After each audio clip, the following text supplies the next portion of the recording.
is an awesome God. He reigns from heaven above with wisdom, power, and love. Our God is an awesome God. Our God is an awesome God. He reigns from heaven above with wisdom, power, and love. Our God is an awesome God. Our God is an awesome God. He reigns from heaven above with wisdom, power, and love. Our God is an awesome God. Our God is awesome. He reigns from heaven with wisdom, power, and wisdom. Our God is an awesome God. Our God is an awesome God. He reigns from heaven above with wisdom, power, love. Our God is an awesome God. Now when he rolled up his sleeves, he rolled. Here this morning. Small interlude before I start. So my folks are at, I should say Brother Frank Malherbe, but he was much older than me, so we called him Uncle Frank. Uncle Frank was our minister when my folks first arrived in Johannesburg in the early 80s. He'd already probably been serving there 100 years. He taught me, or his wife at least, Auntie Iris, taught me when I was in preschool. So all my Old Testament love and Old Testament knowledge and Old Testament drive was as a result of her planting that seed, and as a result of his wife nurturing that yearn to learn and yearn to know more. She probably passed away 10 or 15 years ago now. Uncle Frank baptized me. I can't remember exactly if it was Uncle Frank or Uncle Robin, but definitely Uncle Frank was very much influential in my life before I was baptized, teaching me, very patient. You might not believe it, I was very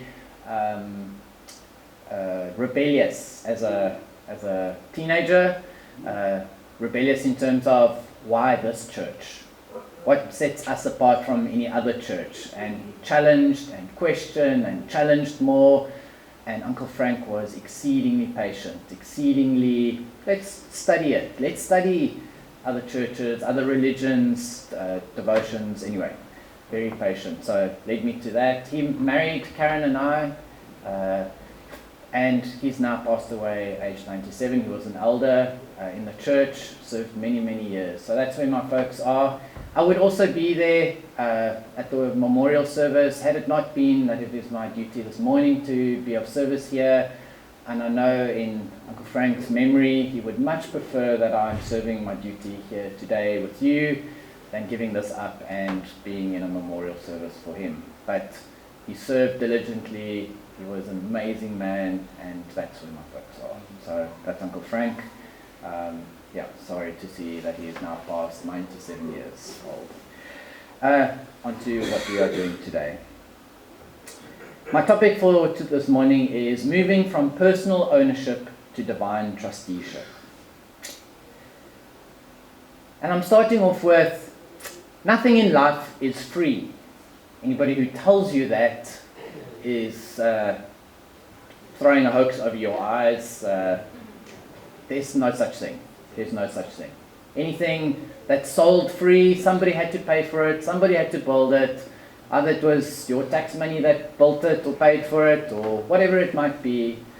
There's nothing in life is free. And if you're getting it free, maybe there's a behindhand or a special favor. Or I was watching how a fraudster would go about conning people in, setting them up with, oh, I'll pay for that for you, and I'll do this for you, and in the end, you're now stuck with all of these free gifts that you thought you were getting, only now to, having to return those gifts or whatever the case might be. So nothing in life comes free.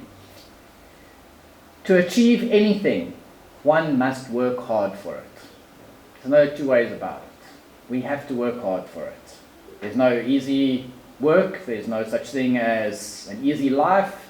Maybe if you're a $1 billion son type thing, but I'm pretty sure for even the wealthy kids, life's tough for them. We need to work hard. And as the saying goes, for the rest of us who don't have trustee funds that look after us, the harder you work, the greater your success will be. So we need to work hard, and working harder and harder will lead to greater success. Some work hard at doing good. I'd like to think for many of us, and most of us, we are working hard for the good. Working hard for honest gain, and others, so we work for honest gain, doing good work. However, there are others that are working hard at dishonest gain, working just as hard as you and I who are doing good work. They are doing dishonest work, illegal gain, illegal work, or at the expense and misfortune of others. They work really hard to do those things. Fraudsters, hackers, muggers, deception artists work very hard to exploit and take advantage of the honest gains that you and I have made, and they can wreak havoc through their actions and exploits, unfortunately. But the bottom line is this: they work hard at doing good, or doing what they do really good at, defrauding you and I. They leave a wake of destruction for the honest worker to repair, to rebuild, to resave. Maybe your savings are lost. But sometimes we are never able to get back to where it started. Hence, we need to be exceedingly careful. Look out. He is prowling around in sheep's clothing, thus leaving us always working harder and never actually gaining much or anything. Our whole lives, we will continue to work hard. The saying goes, he who earns money only to put it into a bag full of holes. Haggai chapter 1 verse 6. Well, I can tell you one element of your life who puts holes into your earnings. Children. Man, are they expensive. So, I had the boys last night, and we are cooking. And I'm looking at this pot of food, and I'm saying to my son standing right next to helping me make this food, boys, there's too much food here. And Jason says, no ways, Dad. It's going to be gone in a second. And I'm looking at him, and I'm looking at this food, and I'm going, there's no ways you guys can be eating all this food. We have cooked too much food. Dad, I don't think there's enough food here. Wow. It was a lot of food. And those boys just eat and eat and eat.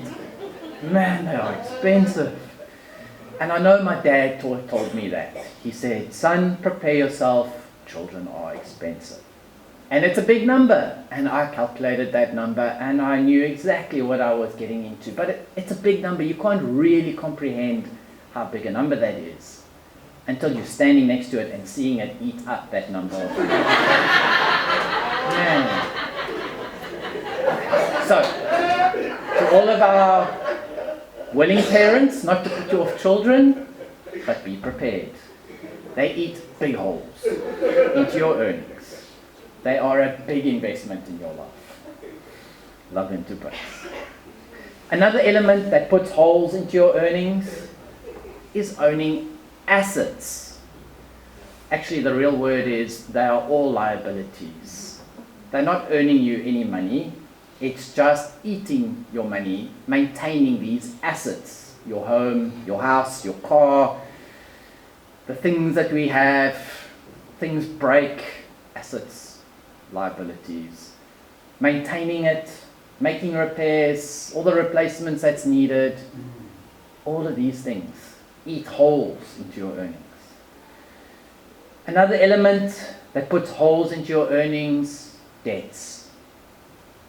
Whether short-term or long-term, there is always a cost to borrowing money. And for every cent that you still owe, is another 2 cents you need to pay in interest. For all these things that we have in our lives requires that we have to work hard for it. And as Christians, that we gain those earnings with honesty and integrity. So it's a fundamental thing that we need to be doing. Whatever we're earning, do so with honesty and integrity. So we've established nothing comes free. Everything is gained through hard work. And well done to all of you who, through your hard work, have accumulated some wealth. Wealth I'm talking about is not large amounts of money, but any money that you have in assets. So if you own anything, you have wealth. That you have purchased and is now your own is considered wealth. But for many of us, even that honest hard work and honest accumulated wealth can be a snare and a downfall, where we think that that which we have earned was as a result of our own personal efforts alone. You see, that's the downfall. That we think we alone, through our own hard work, have achieved all this that we see before us. There is certainly no harm in hard work. No harm. We have to work hard. And the harder we work, more successful we can be. No harm in accumulating wealth. There is no harm in having things, in owning homes and houses. You deserve it. You've worked hard for it. There's no harm in that. No harm in spending your money wisely. Please don't spend it on things we don't need, but spend it wisely. However, the harm comes when we think it was all achieved as a result of our own hard work, our own discipline, and our own sound decision making. For the error there is thinking that we do not need God in our lives and that everything we achieve was as a result of our own hard work. Let me repeat that again. The error here is in our thinking that we do not need God in our lives and that everything we achieve is as a result of our own hard work. Yes, we are working hard, but don't make the mistake that it's because of my own struggles that I've done that. Turn with me to Deuteronomy chapter 8, where our reading was. Deuteronomy chapter 8. And I'm actually going to be reading the whole chapter because it leads into what we are trying to say today. Deuteronomy chapter 8. So the people of Israel have not yet crossed into the promised land. This is the second generation, Deuteronomy being the second time this law is given, so it's the second generation. The youngsters that have now all grown up. So the fathers, the parents have all just about died, that are preparing to go into the promised land. And Moses is writing to them, and he says, or speaking to them from what God has said. The whole commandment, verse 1. Whole as in the entire, all of it. Not some of it, not the parts that suit you, the whole lot. The whole commandment that I command you today, you shall be careful to do it, that you may live and multiply. Live, that you will be prosperous here. God wants us to be prosperous. He wants us to earn and grow and achieve things and be successful. That you may live and multiply and go in and possess the land that the Lord swore to your fathers. You possess it, you take it, you make the most of it. God wants us to be blessed. Verse 2. And you shall remember the whole way, all of it, not some of it, but everything, that the Lord your God has led you these 40 years in the wilderness, that he might humble you, testing you to know that was in your heart, whether you would keep his commandments or not. And he humbled you and let you hunger and fed you with manna, that you remember that you are dependent on God. It was hard work going out there and collecting that manna and preparing it. And yet it was God who provided it, and how much we need him. Which you did not know, nor did your fathers know, that he might make you know that man does not live by bread alone, but man lives by every word that comes from the mouth of the Lord. Big red, I want to highlight that for us. That we might know that man does not live by bread alone. It is not just for us to go out there and work hard for those earnings, but that we live by every word that comes from the Lord. Verse 4, your clothing did not wear out on you, and your foot did not swell these 40 years. Know then in your heart that as a man disciplines his son, the Lord your God disciplines you. So you shall keep the commandments of the Lord your God by walking in his ways and by fearing him, as Brother Jack reminds us. For the Lord your God is bringing you into a good land, a land of brooks of water, of fountains and springs flowing out in the valleys and hills. The Lord wants to bless us. He has put us in a good land. And I have traveled the world, and I can tell you, man, we live in an amazing city called Cape Town. We are exceedingly blessed here. Of all the places I've been, of all the difficulties that they have, we have our fair share of difficulties, but we are blessed. We are blessed. Man, we are blessed. Be grateful. Be grateful for what we have here. Verse 8, a land of wheat and barley. Go up into the Swartland and you'll see the canola fields, the wheat. It's just beautiful and amazing. Further up land, we've got farms that are producing for us. We can easily walk into a shop and our shelves are full. The food is available. We are not struggling. Versus other places in the world, there is desert and a struggle for food. A land of wheat and barley, of vines and fig trees and pomegranates, a land of olive trees and honey, a land in which you will eat bread without scarcity, in which you will lack nothing, a land whose stones are iron and out of whose hills you can dig copper. Copper, really very important thing that even for us, 4,000 years later, need and use. And is fundamental in everything that we have. And I promise every single one of us who's got a phone on them, have copper on them. Verse 10. And you shall eat and be full, and you shall bless the Lord your God for the good land that he has given you. God made all this possible for us. He made it possible for the Israelites. Without God, where could we ever be? Verse 11, take care lest you forget the Lord your God by not keeping his commandments and his rules and his statutes, which I commanded you today. Lest when you have eaten and are full and have built good houses and live in them, and when your herds and flocks multiply, and your silver and gold is multiplied, and all that you have is multiplied, then your heart be lifted up, and you forget the Lord your God, who brought you out of the land of Egypt, out of the land of suffering, out of the house of slavery. Verse 15, who led you through the great and terrifying wilderness, with its fiery serpents and scorpions and thirsty ground, where there was no water, who brought you water out of the flinty rock.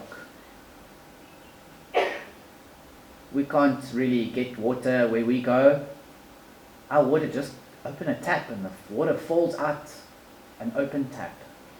It took a lot of work and a lot of previous generations of hard work, building dams for us, building pipelines for us, putting pipes into the streets, into our homes, just for us to open a tap and, man, there's water. We need to look after that infrastructure. We need to continue to pay for that continued service that we gain. So please be uptime with your rates and payments that's needed. Yes, it's expensive, so look after it. Cherish it. Make it, it's precious. But there, the water is coming out for us similar to that rock.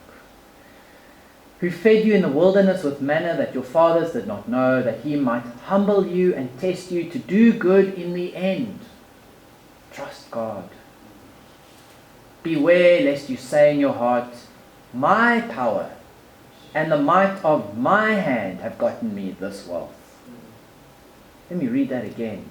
Beware lest you say in your heart, it was as a result of the hard work that I have done and the strength of my hand that I have gotten all this wealth that the Lord has blessed me with. Verse 18, bold and red and highlighted.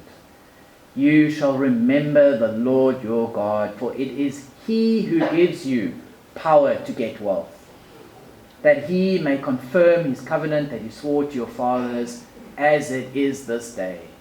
It is He who gives us that strength. It is He who uplifts us and empowers us to do what we are working hard at achieving. And if you forget the Lord your God and go after other gods, small g, and serve them and worship them, I solemnly warn you today that you shall surely perish. There comes a warning. I promise you, you will perish if you forget me, if you serve other small g's.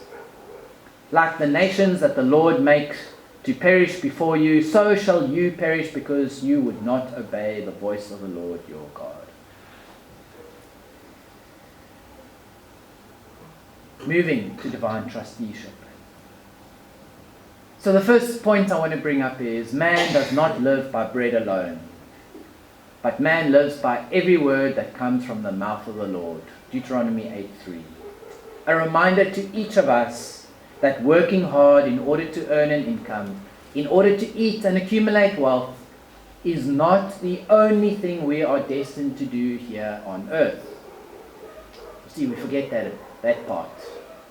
I'm here to work hard, I'm accumulating wealth, I need that money to eat, but it's not our only thing that we are to do here. Yes, it's a big part of what we need to do, but it is not the only thing that we are destined to do here on earth. But rather we are to live our lives, which includes the daily hard work we do, by every word and commandment given to us by God.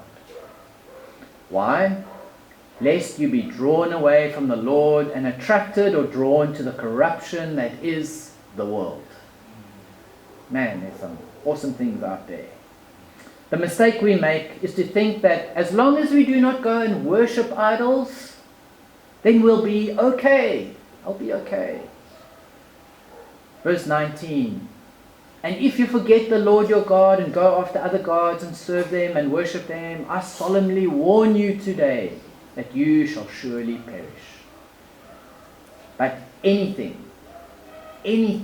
that keeps us from worshiping God, even our hard work and wealth, is a form of idol, because it is keeping us from worshiping God, from fulfilling God's commands. God disciplines us all the time for our own good. Nobody likes it. We don't like it. And as we get older, we get more stubborn. We get more know-it-all. Cannot tell me anymore what I want to do and must do. The older I get, humbling myself, really a tough thing. See, with my kids, it's a stave o'clock, and I humble very quickly. But as we get older, that stave o'clock, it's not appropriate anymore. Hence the need to be humbled by God. Sometimes we need to be humbled by our peers, by our brethren, by our bosses, by our husbands or wives, by the police, if it's that severe, by the courts of the land when we have done wrong. We need to humble ourselves, no matter how old we get. God has established absolutely everything we need to make a success and to be able to live. everything we need, God has prepared it. The success that God requires from us, it's all there ready for us to take. We might be ambitious to thinking way beyond what is really needed and necessary, but God has established absolutely everything. I know that as a fact. Not to make us exceedingly wealthy, that we need to get through this world.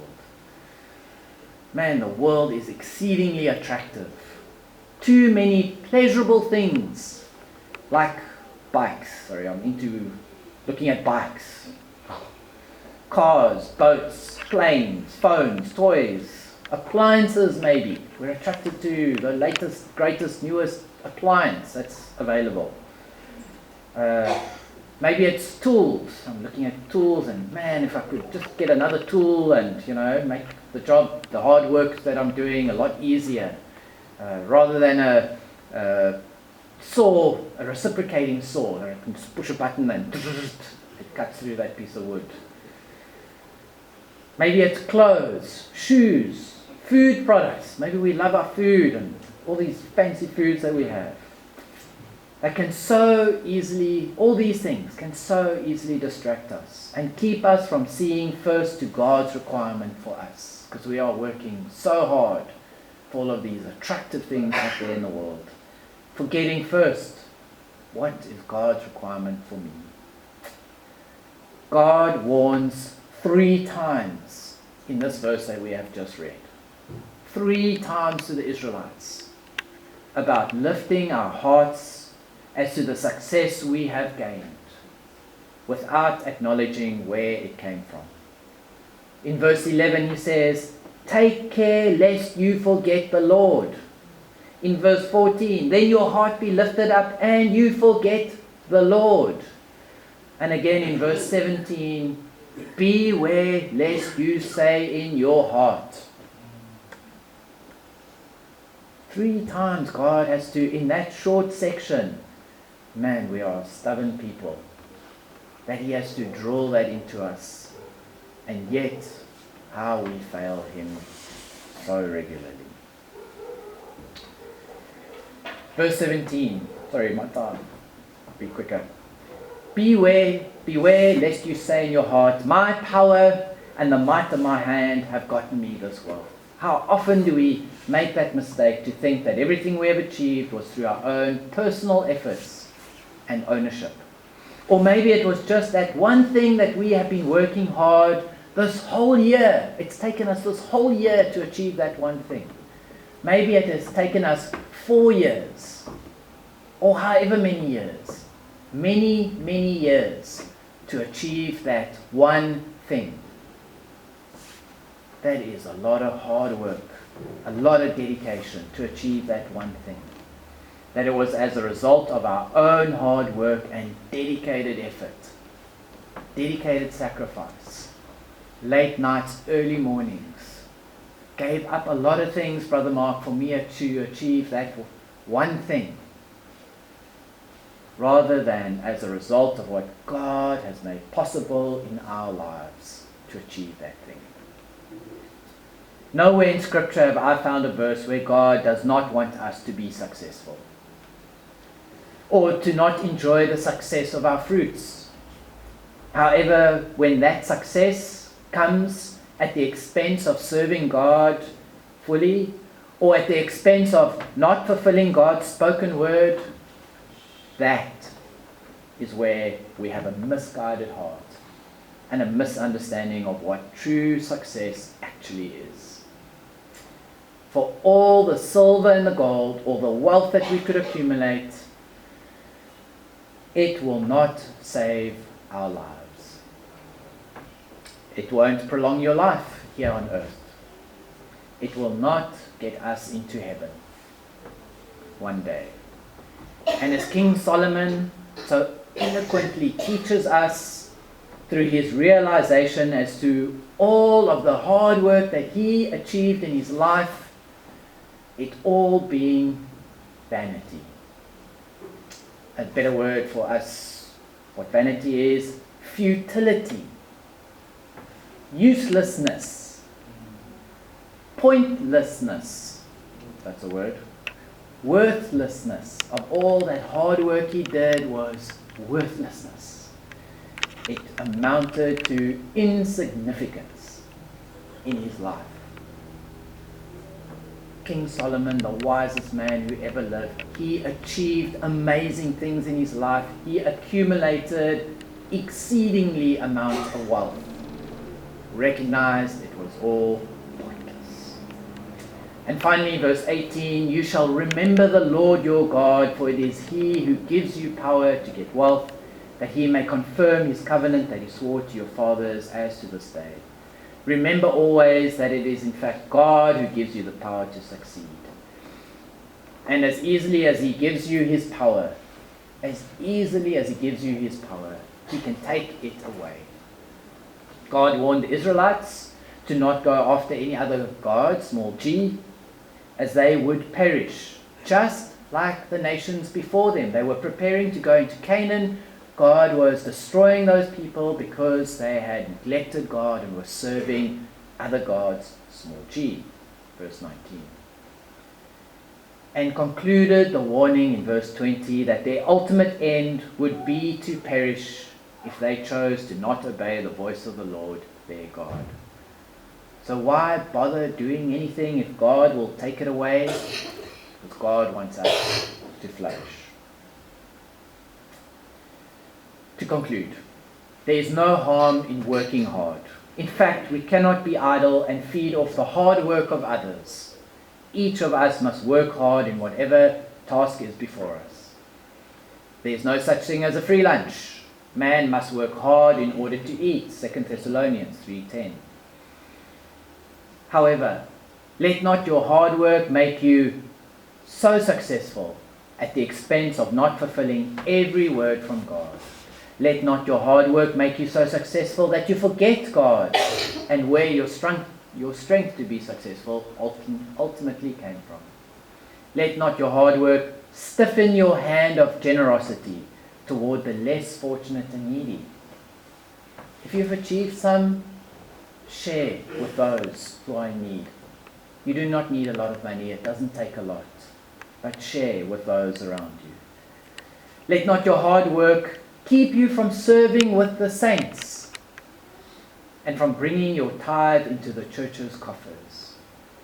Let not your hard work and earthly success give you false hope of what true success and the ultimate prize really is. Don't have false hope in all the things that you have accumulated. Try not to desire the things of this world. Man, the world is good. Man, they're throwing a lot of things at us. Try not. Do the best you can to not desire the things of this world, but rather desire to fulfill God's commands and to never neglect His straight, His narrow path for you. Place your trust, place your efforts and your hard work in God, and know for certainty and with confidence that you will gain all the success you will ever need. Say that again. Place your trust, place your efforts and your hard work in God, and know for certainty with confidence that you will gain all the success you will ever need. Place your trust and efforts in the world and risk losing the greatest prize, the ultimate place of glory that none of the world's wealth is able to purchase. Brethren, if there's any need of prayer, let it be known as we stand now and sing the song of invitation. I thank you for your time. Rivers shall gather over on the other shore, and the road is cold up yonder, I'll be there. When the road is cold up yonder, when the road is cold up yonder, when the road is cold up yonder, when the road is cold up yonder, I'll be there. On that bright and cloudless morning, when the dead in Christ shall rise, and the glory of His resurrection share, when His chosen ones beyond the sky, and the roll is called up yonder, I'll be there. When the roll is called up yonder, I'll be there. When the roll is called up yonder, when the roll is called up yonder, when the roll is called up yonder, I'll be there. Let us labor for the Master from the depths of setting sun. Let us talk of all His wondrous love and care. Then when all of life is over and our work on earth is done, and the roll is called up yonder, I'll be there. When the roll is called up yonder, when the roll is called up yonder,